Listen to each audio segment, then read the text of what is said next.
Half cup তেল দিচ্ছি, স্বাদ মতো লবণ, 1 চামচ হলুদের ফাঁকি দিয়ে ভালোভাবে ডিমগুলো আমি ভেজে নিচ্ছি। ডিম আগে আমি সিদ্ধ করে রেখে দিয়েছিলাম, এখন আমি লাল করে ভেজে নিচ্ছি। ডিম তুলে এই তেলের মধ্যে 1 কাপ পেঁয়াজ দিয়ে দিচ্ছি। পেঁয়াজটা একটু নরম হয়ে গেছে, এখন 1 চামচ মরিচের ফাঁকি, 1 চামচ হলুদের ফাঁকি, 1 চামচ ধনিয়ার ফাঁকি, স্বাদ মতো একটু লবণ দিয়ে আমি ভালোভাবে নেড়ে চেড়ে নিব।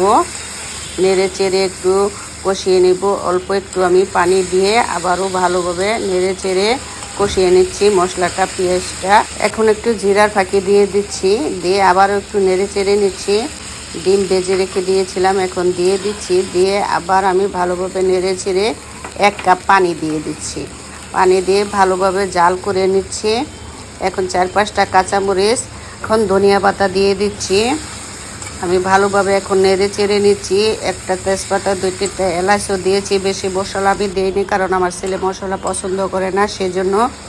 এখানে আমি হাঁসের ডিমটা বোনা করেছি, তেল বের হয়ে গিয়েছে, বোনাটা পুরোপুরিভাবে হয়ে গেছে। হ্যালো বন্ধুরা, আমার ভিডিওটা যদি আপনাদের ভালো লাগে তাহলে গঠনমূলক একটা কমেন্ট করে যাবেন। ফেসবুক আপনাকে আমাকে কাউকেই চেনে না, লাইক কমেন্টের মাধ্যমে সবাই সবাইকে চিনে।